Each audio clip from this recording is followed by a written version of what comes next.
என்னுடைய அன்பான எம்எம்எஸ்கே vlog family சார்பாக அனைவருக்குமே இனிய புத்தாண்டு தின நல்வாழ்த்துக்கள். Happy new year.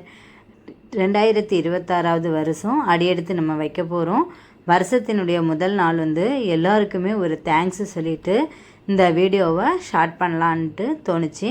இவ்வளோ நாளாக என்ன சப்போர்ட் பண்ண எல்லாருக்குமே தேங்க்யூ ஸோ மச்.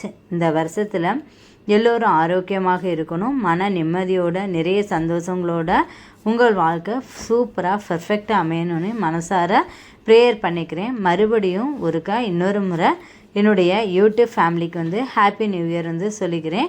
இன்றைக்கி காலையிலே கோலம் போட்டாச்சு. கோலம் போட்டு சாமி கும்பிட்டலான்னு முடிச்சாச்சு. சாமி கும்பிட்றதுக்கு பசங்களெல்லாம் ரெடி ஆகி எல்லாருமே ஃபேமிலியோடே இன்றைக்கி நியூ இயர்னால் ஃபேமிலியோடய நம்ம சாமி கும்பிடலாம் அப்படின்ட்டு எல்லாருமே ஃப்ரெஷ்ஷப் ஆகிட்டு எல்லாருமே அசம்பிள் ஆகியாச்சு சாமி கும்பிட்றதுக்காக. சாமிக்கு தேவையான பூ பழங்கள் எல்லாமே மார்க்கெட்டில் போய் வாங்கிட்டு வந்துட்டாங்க.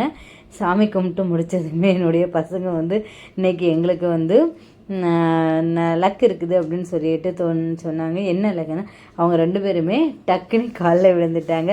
சரி என்ன செய்யுதுன்னே தெரியல. சரி டக்குன்ட்டு அவங்களுக்கு கையில் ஆளுக்கு 100 ரூபா கொடுத்து அவங்கள ஆசீர்வாதம் பண்ணிவிட்டு அதுக்கப்புறம் அடுத்தது என்ன பண்ணலாம் அப்படின்னா அடுத்தது கேக் கட் பண்ணுறது தான் ரெடி பண்ணியாச்சு. பசங்க பொண்ணு விழும்போது அவங்க அப்பாவுக்கு ரொம்ப சந்தோஷம். பொண்ணு எப்போவுமே அடிக்கடி கிண்டல் பண்ணிகிட்டே இருப்பாங்க. ஆனால் அவள் விழுந்து அவளை ரொம்ப அவங்களுக்கு என்ன சொல்லனே தெரியல, அந்த அளவுக்கு ரொம்ப சந்தோஷப்பட்டாங்க.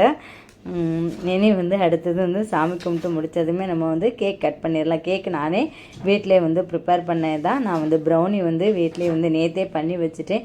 நேற்று 12 o'clock கேக் கட் பண்ணணும்னு நினச்சிருந்தோம். ஆனால் பையன் தூங்கினதுனால சரி காலையிலே கட் பண்ணிக்கலாம், சாமி கும்பிட்டுட்டு அதுக்கப்புறம் கட் பண்ணிக்கலாம் அப்படின்னு நினச்சோம்.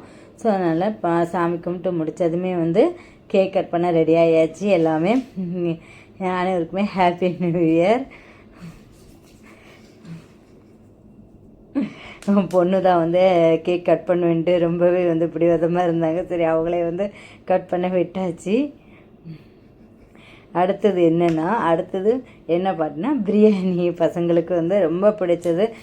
அவங்களுக்கு ஏதாவது ஒரு ஃபெஸ்டிவல் வந்தாச்சு அப்படின்னா அந்த பிரியாணி இருக்கணும். அவங்க அப்போ தான் அவங்களுடைய அன்றைக்கி உள்ள பொழுதே அவங்களுக்கு நல்லபடியாக அமைஞ்சது மாதிரி இருக்கும். அதுதான் ஃபுல்லாக இன்றைக்கி கேக் கட் பண்ணி சாமி கும்பிட்டு பிரியாணி வச்சு என்னுடைய பொழுதை இணைந்தே முடிச்சாச்சு. இன்னொரு முறை ஹாப்பி நியூ இயர். இன்னொரு வீடியோவில் நம்ம மீட் பண்ணலாம். ஓகே, தேங்க்யூ ஃபார் வாட்சிங்.